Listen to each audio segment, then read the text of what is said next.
December 9th meeting of the Board of Supervisors to order. If you will please stand and join me in the invocation.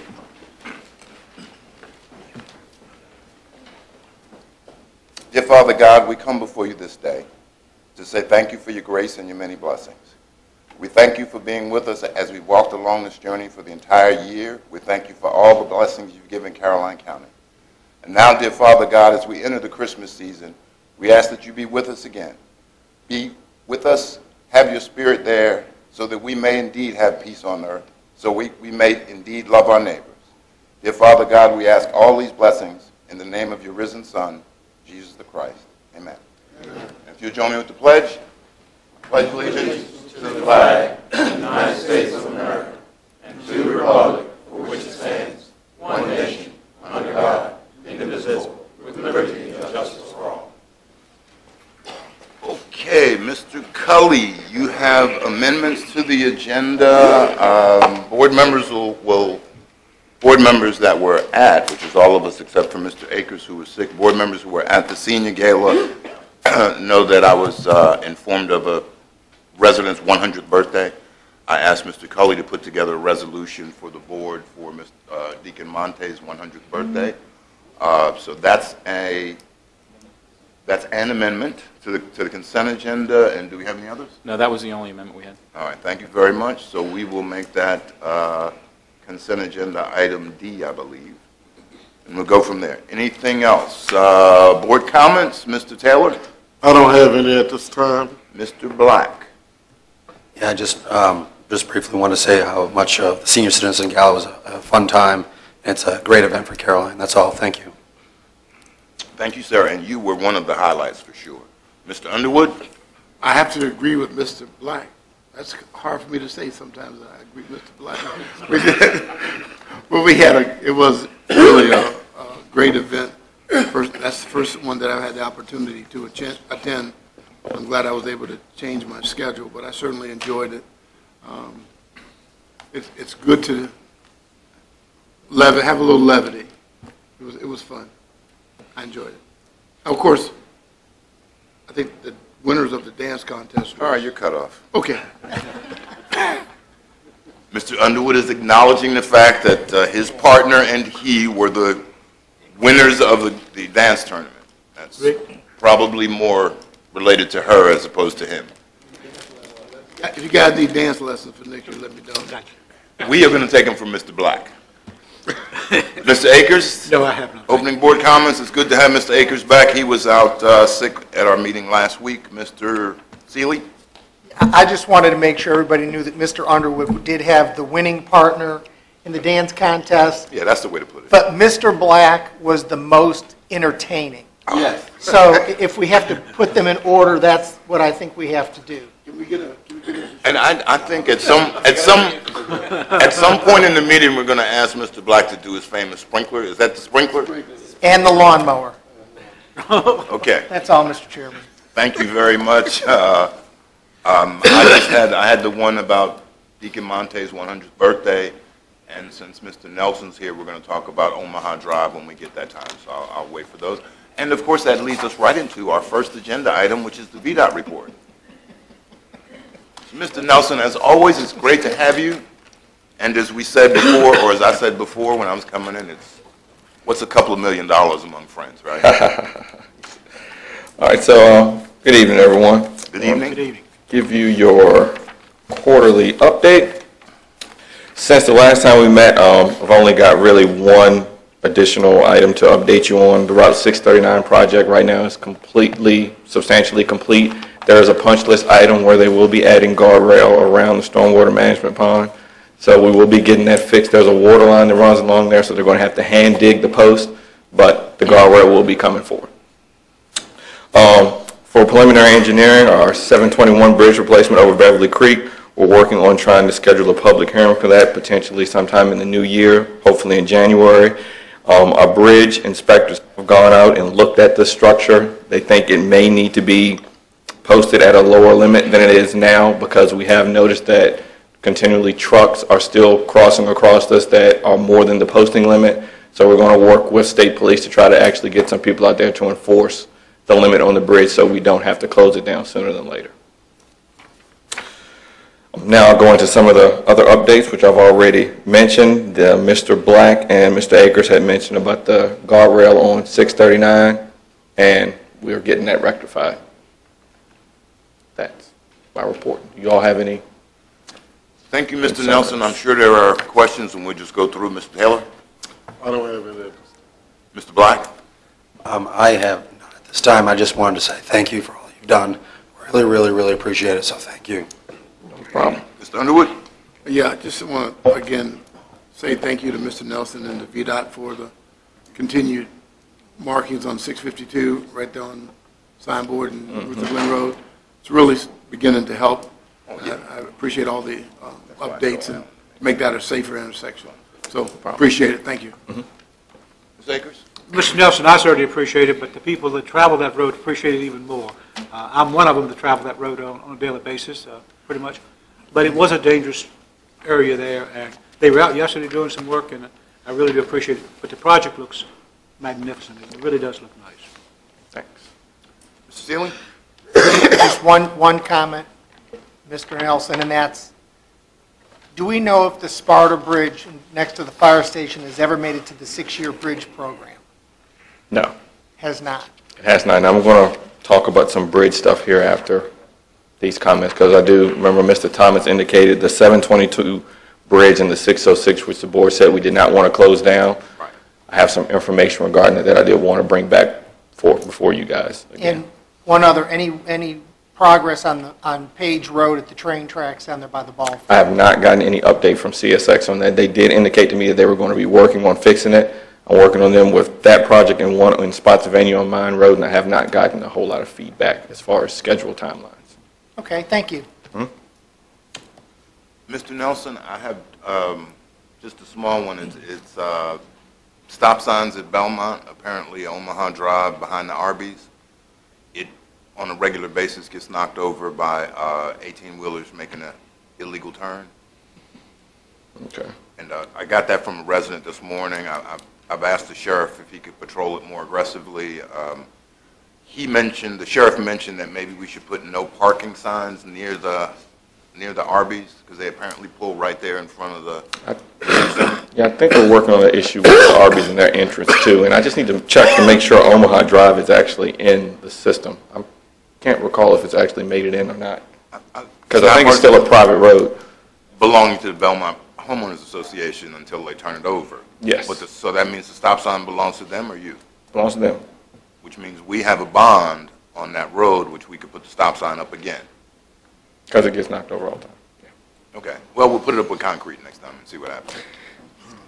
Nothing really stands up to 18-wheeler. All right, I think that's it, and you're going to give us good news about the 2 bridges.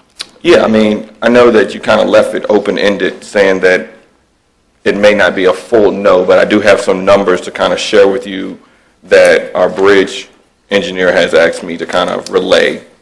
The 722 project, by closing down the road, we can reduce the time of construction by 150 days. We're talking about a 5-mile detour if we close down the road and a potential savings of $754,000. So by doing phased construction, we're looking at a duration for the maintenance of traffic, 225 days versus 75 days if we close the road down. And we would save potentially $754,000 on that project alone. Okay. And you're looking up 722. That's Nelson. That's the one in Milford. Nelson Hill Road, yes. Nelson Hill Road. Now, let's talk about this $754,000, because that's getting them, close to our million among friends. How much of that is county funds? As of right now, there are no county funds on this project. Okay. So if we go along with closing the road and we save $754,000 and inconvenience our citizens, how much of that $754,000 do we get back? Well, we would try to keep that $754,000 within Caroline County to try to address another bridge. Only bridge projects? 'Cause Yes, this is bridge funding. I couldn't use this on Ladysmith Road to expand that or build a bridge across Route 1? No, different type of funding. So my choice, what you're really saying is my choice is save the Commonwealth $750,000 and inconvenience the citizens in Caroline more, or not inconvenience the citizens and cost $750,000. And also with that, not necessarily the inconvenience, but if we aren't able to move forward with this project sooner than later, based on the condition of it, if the ratings deteriorate because we have to find additional funding and push this project out potentially a year and a half, we may end up posting the bridge at a point where there will be no access across except for residential use anyway, and that is a heavily commercial travel roadway.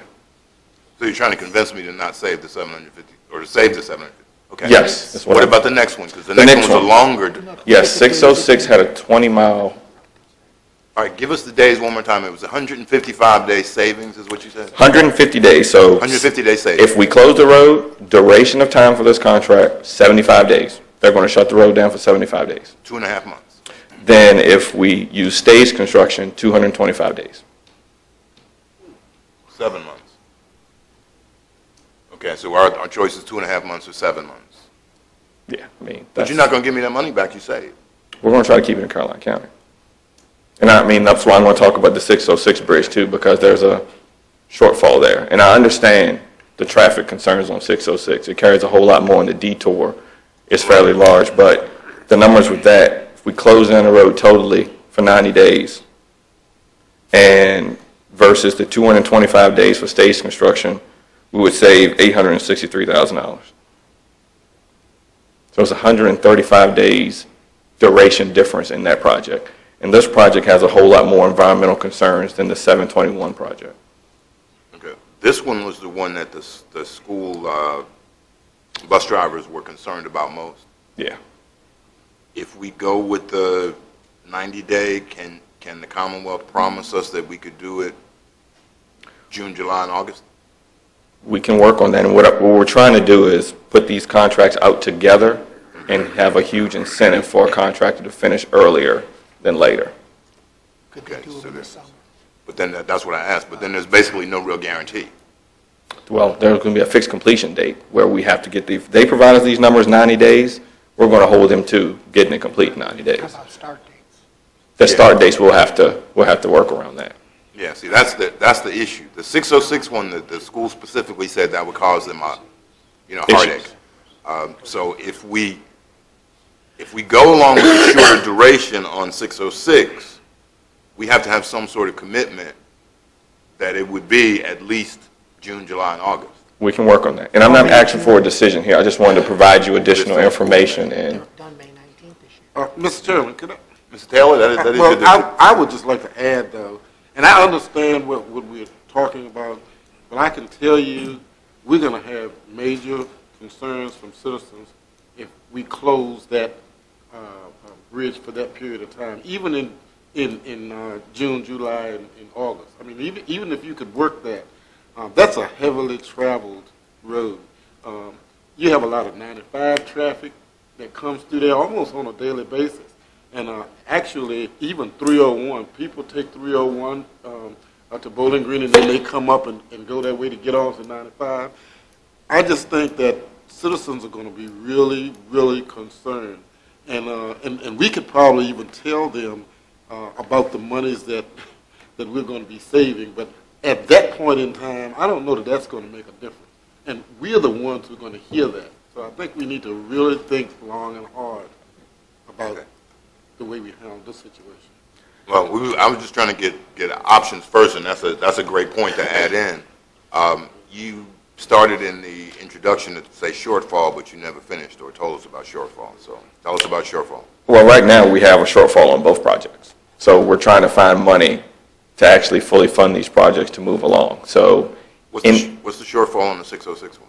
as of right now, I don't have a real number as far as what the total shortfall is, but I did ask the question, if one project was reduced, would that shortfall help cover the cost of doing it on phase construction? As of right now, there's such a shortfall of funding, period, that we're trying to scramble to find additional funds to move this project along forward, period. Oh, so if you don't have funds to fully fund it, you may not put it out to bid Yes, Because I think that's a requirement. yes, And if you don't put it out to bid, it'll just stay like it is, and theoretically, the bridge will just keep deteriorating. Yes. And then sooner or later, you'll have to close it. yes. We are having a very productive discussion here. Well, I think the portion of what we're trying to figure out now is if we can reduce the scope as far as the maintenance of traffic on one project, we can try to scrounge to find the dollars to cover both. I think this is a high priority for us right now because we know the conditions of the bridges and we know we need to move forward. But as of right now, they were looking at an add date of December of next year at this time. As of right now, there's no way we're going to be able to make this add date with the estimates that we've got. Oh, so we're not even talking about June, July, and August of No. 2015. We're talking 2016. Yes, yes, yes. Which leaves enough time for potential public outreach if we wanted to go down that route. But we have to make some sort of commitment to VDOT about what we'd like to do with the road closures. Yes, that's Now. No, I'm not asking for a decision now. We're in the Okay. preliminary stages. I just Okay. wanted to provide you with additional information. I can summarize this and send it to Mr. Cully, and he can distribute it. I just want to get a direction of which way we're going to go because we're in the preliminary stages, and we want to narrow this thing down and fine-tune it so we can move forward. Okay. So, board opinion, if we do the 722 project, close the road, use a detour, it'll save $750,000, and it'll only take, would you say, 75 days? Yep. And then we could apply that money to the 606 project, which, as Mr. Taylor said, it may not be a good idea to close, and that one would be longer, but also longer means more expensive. Yes. Okay. Discussion on how we'd like to proceed? Any thoughts, ideas? On the 606, I'm not sure which bridge is that, where's that bridge located? It's right next to, I guess it's on the west side of the railroad tracks. As soon as you cross over the railroad tracks going back toward I know 95, you're it's that talking about, bridge. Yeah, it's over there where the doctor used to, Right. yeah, over that area. So there's really no good detour No. around that bridge that you could travel a couple of miles No. to. It's You not. would- It's you would just- be you live on going- one side, you're going to have to just Yeah. come in from Route 2 and, You'd have to take Guinness Station Road all the way out yeah. to Route 1 into Spotsylvania County. And I agree with And Mr. then- Taylor because then come when we back did around. the railroad project there was some outcry from the citizens in regards to the detour that was in place. Yeah. So it seemed that do you want a commitment or you just want ideas? I just wanted to have the conversation now, and then I'll come back. Maybe I can get on in January just for that reason too. Oh, I'm sure you can always get on the agenda. It seems like we're leaning towards not closing 606, but possibly closing 722. Okay. I'll formalize a document that lays it all out, and I'll ask for a formal request of what you all would like to see done come January. And then we'll probably do something in January. Okay. All right. That sounds good. Anything else for us, Mr. Nelson? That's it for right now, I think. Good to go. All right. You sure you don't want to, just give us a couple $1 million so we can take care of the road projects that are next on the agenda? We'll talk about that in January. The Ladysmith one? Or, no, we've got to figure out money. The board actually has to appropriate funds for the Ladysmith Road Revenue Sharing Project, Yeah. which is our next agenda item. As the board may be aware, we decided to use the leftover funds from the 639 project, which were proffer funds on another project. So now we need to actually appropriate funds, which would be coming from the general fund, for the Ladysmith Road Revenue Sharing Project. And that number, Mr. Cully, I don't have it in front of me, is $600,000? 275. 275. Yeah. You should let us slide for that. Come on. All right. How does the board wish to pursue that one?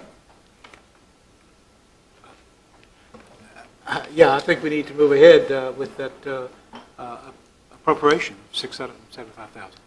275. 275. Yes. 275. Okay. I thought you said 275. Yeah, we need to move ahead with that appropriation to get that project moving because it looks good from where we stopped and to Route 1. keep Now it we need to going. finish it. We need to finish it on back to 95. So I'd like to make that in form of a motion, Mr. Chairman, if that's appropriate.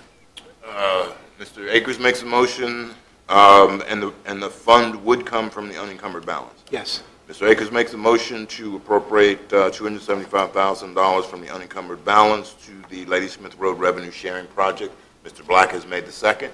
Discussion on the motion. All those in favor say aye. Aye. Those opposed, nay. The motion carries unanimous. Thank you, Mr. Nelson. Thank you. As always, good seeing you. And our next agenda item will be Mr. James and the Region 7 Legislative Program. Eldon, good to see you as always. Good to see you, Mr. Chairman, members of the board. It's a pleasure to be with you again. I believe everyone has a copy of the final draft of the Region 7, BACO Region 7 legislative platform. Much of it is similar to versions we've seen in the past. I'm going to hit the highlights quickly and then answer your questions. The top item there deals with tax reform and local revenues. I think we are hearing that there will be additional attempts to modify machinery and tools tax and BPOL. As much as everybody in this room dislikes BPOL because of the nature of the tax, the position is if we want to do something to get rid of it, there needs to be some replacement source because it can't just be pushed onto residential real estate property tax. As with, I'm sure with Caroline, as it is with the other localities across the region, these two taxes would, if eliminated or reduced, would have a negative impact either on services or on increasing other forms of tax revenue that you currently have, which is the backbone of which is residential or just real estate taxes. The second item deals with the Comprehensive Services Act, and there are two major themes that we've had for a number of years, and they've been guiding policy statements because we've been working them each time. One is when the Commonwealth decides they want to make modifications or reforms to the program to save money, it needs to save money for both partners and not just one at the expense of the other. And because both partners collect their sources of revenue from the same taxpayer. The other part of that is that the program has long been exempt from, ever since its creation in 1992, exempt from the Administrative Process Act and that due diligence review process when regulations are changed. We're asking again that it come under the Administrative Process Act. That gives local governments more opportunity when the state proposes policy changes to be heard. And one of the key steps in that process is a fiscal impact assessment that gets done by DPB late in the process. Right now, that does not get done when the state considers changes to the regulations. Last year, we came close. We got the bill through the Senate and through the Policy Committee in the House, and we got hung up at the very end in the House Appropriations Committee. The patron last year has agreed to, the Senate patron has agreed to carry it again this year, and we'll make another run at it.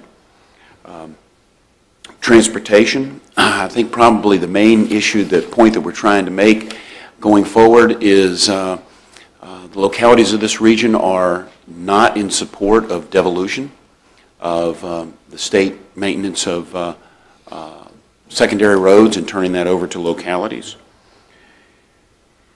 Chesapeake Bay restoration, our major emphasis is to continue the efforts that the state provides in funding assistance to localities and to other stakeholders to meet the obligations.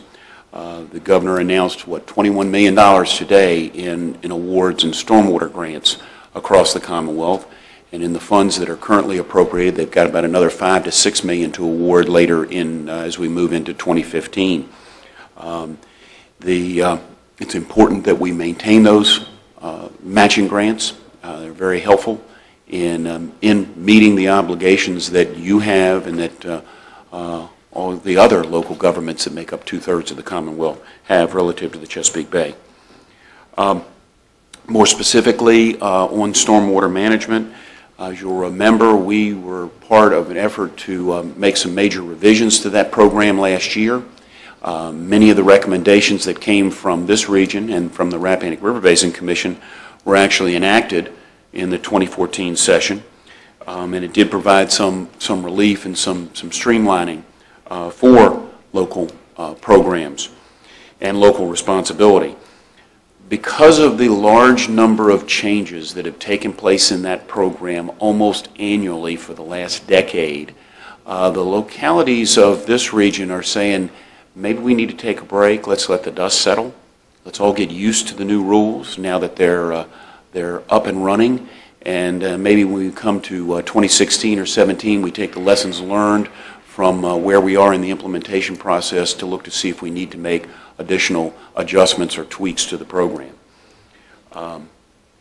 Relative to alternative on-site septic systems, we're continue to encourage the legislature to provide adequate authority to the Department of Health, which has the main responsibility for overseeing AOSS, or to localities to deal with failures in order to protect public health and environmental water quality. The final issue that is on the platform deals with local and regional jail funding. We're sitting right now with about a $13 million per diem gap in statewide in state support to local and regional jails based on the formula. We're hopeful that the governor will put that in his budget when he announces it next Wednesday. And if he does, we will be working with the legislature to maintain that. And if he doesn't, we'll be working with the legislature to make it happen. Last year this time, we had a similar gap, and the governor's proposed budget only closed about half of it, but the legislature came through and did that the rest of the way. This is almost pretty much an annual dance that we do, but we've got to keep it on the agenda because that money is important to our local and regional jails. Mr. Chairman, that is a quick through of the issues. I'd be happy to answer questions. Thank you, Mr. James. Let's see if we have any questions and then maybe comments. Mr. Seeley, we'll start here. I guess one of the primary things that we're starting to hear are the alternative septic sites with the failure of those. And I guess I'm just curious where you think this might go in giving the locality a little more control. I think we're probably more likely to try to eke out some additional authority to the Department of Health to do their job as opposed to actually getting authority restored to the localities that we once had, but the legislature clipped our wings on about 8 or 9 years ago. But I think it's important that we deliver the message. This is about protecting public health and also protecting water quality at the very time when we're asked to do more on water quality in other areas. So, you know, we want to keep in front of the legislators the fact that this may present some policy conflict. You know, do one thing over here but something else over here. So you don't have any idea where the sentiment may lie in the years that this has been chased? I mean, are we making any headway, or I guess, with the General Assembly, or aren't we? I would say that we're making headway in the sense that the ground that we lost over a number of years has slowed. We're not losing ground at an annual rate as that we were in terms of local authority, and making an impact as occurred over several legislative sessions 6, 7, 8 years ago. Okay. So it's a little less bad, I guess is a way to put it. Well, I mean, because this is related to other stormwater management, Chesapeake Bay restoration. You know, I look at all those sort of wrapped together. When this one falls apart, all those are going to have issues. And everybody's going to point fingers at the localities aren't doing their job to maintain quality, and you can't when we don't even have the authority to do it. And I think you are right on point, Mr. Seeley. You have a situation where The technology exists with these systems that if three things occur, you actually have better water quality. And that's if they're designed right, if they're constructed right, and if they're maintained right. But if you miss on any one of those three, you could be worse off than you were with a poor, just passive septic system. And we have to keep delivering that message. Okay, that was sort of my question, Mr. Chairman. Thank you. Mr. Akers, you have any? Mr. Chairman, I don't have any because we were involved in helping to develop this. What is it, Captain? Mr. Underwood? No, sir, Mr. Chairman, not this time. Mr. Black? No, sir. Mr. Taylor?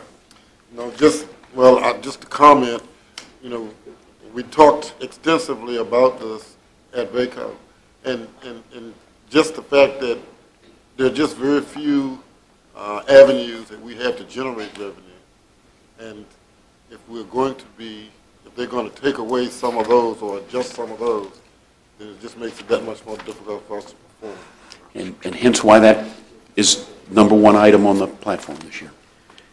Mr. James, I want to ask a couple of questions. Sure.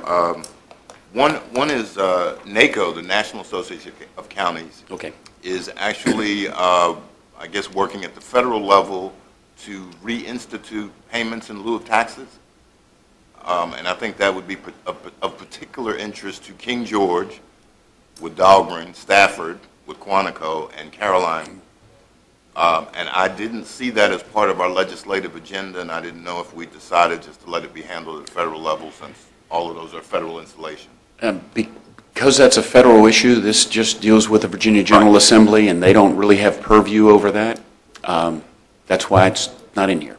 Well, I just wanted to make sure and see if those other localities that are there are at least participating, and since you're the liaison, are they at least participating at a federal level? I do not know the answer to that. I would imagine that they are, but I don't know the answer to that. Okay, well, we need to find that out to make sure that there's strength in numbers. And do you have any idea of where we are with the internet tax and the subsequent impact it's going to have on the gas tax?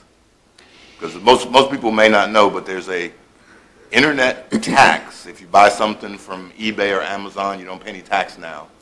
But the General Assembly, I'm biting my tongue. The General Assembly has decided that if that tax is not instituted, then the gas tax will go up considerably. And I'm going to be the first to say I thought it was a bad idea. The compromise wasn't good. I didn't like it, but I wasn't voting on it, so it didn't matter.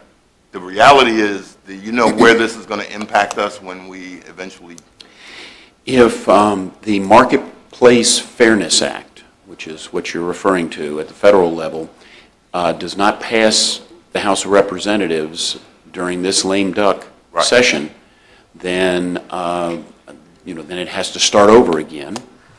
And under Virginia's legislation passed in 2013, the gas tax will go up to replace that lost revenue that would have been received. The Senate passed the legislation. The House, federally, Congress, the House has not. It still sits in committee. And I think it would be a long shot to expect that to pass between now and the end of December. So I think unless, you will see the gas tax increase in Virginia to replace that would have been new revenue. Proposed revenue. Correct. Yeah. Because if we all decided to not buy anything on eBay, there wouldn't be any revenue anyhow. But we're not going to do that. So now we're just going to all pay for it in a higher gas tax. Well, I mean, I know that all of us, me, you, who buy things on the internet, we do declare and put that on our state tax return because we're obligated to pay that tax. Okay, and the last one, I think Mr. Wilson was going to check with the State Fair. We had been in contact with Mr. Dillon about possibly this being the year that we talk about an admissions tax at the State Fair. So I'm going to let you and Mr. Wilson discuss that at a later time. All right? Okay. Thank you very much for coming. Mr. Thomas, can I Yes, ask sir. one more question? Sure.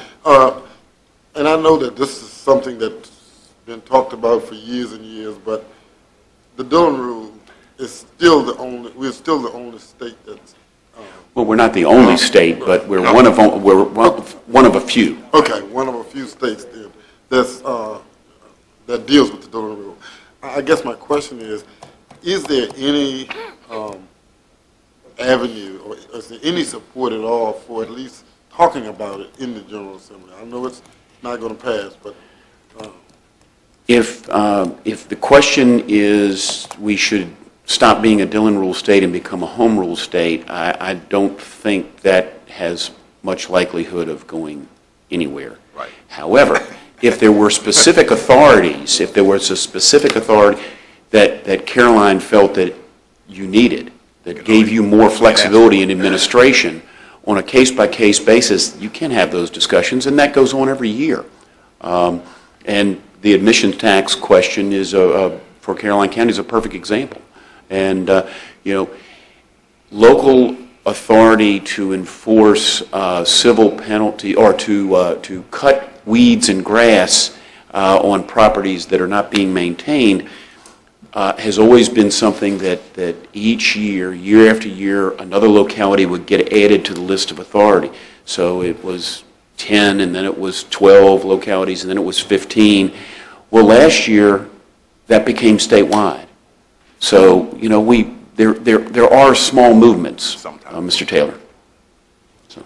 But the reality, Mr. Taylor, is that has as much chance of a snowball where the devil lives. and I'm sure it is. Okay. Thank you, Mr. James. Thank you very much. Pleasure. Ms. Grasso, is it time for you to talk about insurance? Mr. Parton, I'm sorry. You're going to lead us off with the insurance discussion. You're tag teaming us. We are. Okay, way to go. Mr. Chairman, members of the board, it is that time again. Our one-year contract with Anthem for our third-party administration is up February 28th. And as you recall, 3 years ago we converted to self-insurance, and last year we converted to self-insurance on the dental portion of the coverage, and pay Anthem as a third-party administrator to administer our plans. We've had a good year again this year. Anthem is projecting the need for a very modest increase, about 0.6%, and we would be able to maintain the same medical plans for the year that would be March 1st, 2015, I guess actually February 29th, 2016. 2016 is a leap year. The increase for dental is a little bit higher than the medical insurance. It's about 4%, but dental is a very small portion of our cost. It pales distinctly in comparison to the cost for medical insurance, so that is very little actual money. We believe that there are sufficient funds in the pool that the county's built up. After all, we pay money, both the county expense and the employees go into a pool that the county controls. We believe there's sufficient money in there to be able to withstand the small increase. We're talking about $16,000 roughly. That would be the total increase for both the medical and dental.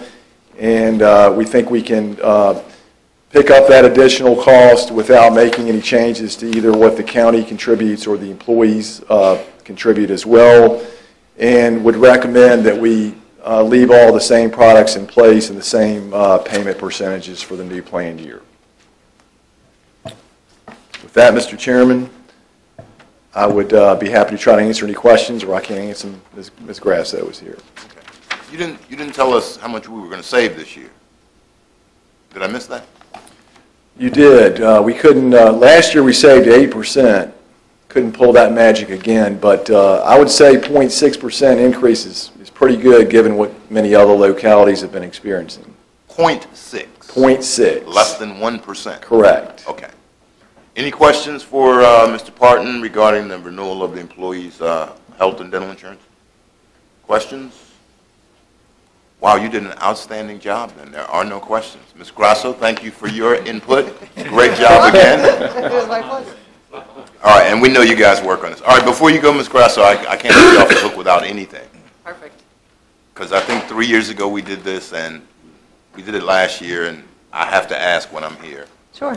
can we switch this time or get a 3-month extension so it ends on our fiscal year? No. No, you really can't do that. We could actually set up for, if we really wanted to, we can actually set up for an extended plan year, but we looked at that last year and we decided not to do that. Okay. You decided not to do it, Mr. Parton? Well, I think as a group, That was your choice? Well, I know how Alan is. He just does stuff, so. All right, the group decided not to do it. Well, the reason being is because you're going to have a 12-month contract with the administrator. So when we talk about your claims and how they come in, the expenditures are the claims, they are what they are. So it doesn't really, that dollar figure doesn't go up or go down dependent upon our administrator. So we could extend the contract and change the renewal date, but it'll actually cost us more in the renewal to do that because they're going to project us out another 3 months. But we could actually do that at this renewal and have it renew for 18 months if you wanted to move the dates. And Mr. Colley's going to tell us why it wasn't a good idea? Well, it wasn't a good, I can tell you why last year wasn't a good idea. It wasn't a good idea last year because it would have actually taken your negative renewal and made it a positive renewal. Okay. So we would have taken that 8%, we We're would have saving lost money, it. we'd have lost Yeah, it. so you're going to lose some of that money because we have to project claims for a longer period of time. And so you lose that ability to capture those dollars. So that's kind of why we haven't done it. But if there's really a specific need to do that because of the... It's just when I look at the budget, and that doesn't mean anything because Mr. Culley does it, but it's not quite a whole year. It's always 3 months somewhere else. So. But I can live with And it. it is really tough to project because as we're trying to do the renewals and you're trying to do your budgets, it's really Right. difficult to move the renewal into two different Right. plan years. I get that. And then we're sitting there saying, well, it was this much a guess this for a year, certain and period of then there's time. 3 other months, so. But I don't think anybody else has a problem with me, so I will live with my own problem. Okay. Thank you very much. You're welcome. Okay, we're moving to appointments. Mr. Akers, do you have a Recreation Advisory Committee? I do appointment? not, Mr. Chairman. You do not? Sorry. No, do not. All right, and I don't think the other board members have Board of Assessors, so we are unfortunately, I do, Mr. Chairman. oh, I'm sorry, I'm sorry. We have to actually act on the health insurance. He did such a great job, I just accepted his opinion. So we need a motion to accept the proposed employee medical and dental renewal from March 1, 2015 to February 29th, 2016. So is there a motion to that? So moved. Okay, is there a second? Second. Okay, motion's made by Mr. Akers, seconded by Mr. Seeley, that we move forward with the employee insurance renewal. Discussion, all those in favor say aye. Aye. Those opposed, nay. The motion carries unanimously. Thank you, Mr. Culley. Appointments, all right, who do I need to apologize to, Mr. Fincham or Ms. Carter? I don't have a, Ms. Carter, I don't have a Board of Assessors appointment yet, and other Mr. Underwood. And Mr. neither Taylor, do do I. you have one? I do. Well, never mind, just because you have one, we don't. Mr. Akers, you don't have one either? I do not. Mr. Okay. All right, Mr. come on, Chairman. Mr. Taylor, you've got, let me take Mr. Taylor's. You already had one. Well, there's been a change. My appointment had to pull out, so I've got another appointment, actually. Now? Yes. You want to save it, you want to save it till January when you can talk, or you want to? It doesn't matter. Because we're not going to have them complete. We'll just give Okay. Mr. I mean, we can do yours. That's We can give fine. Mr. Taylor. Mr. Taylor, give us yours. Well, I have it. So Mrs. Ellen Sneed is the person that's going to serve for the Port Royal District. Okay, is there a second to Second. appoint Mrs. Sneed? Motion made by Mr. Taylor, seconded by Mr. Akers.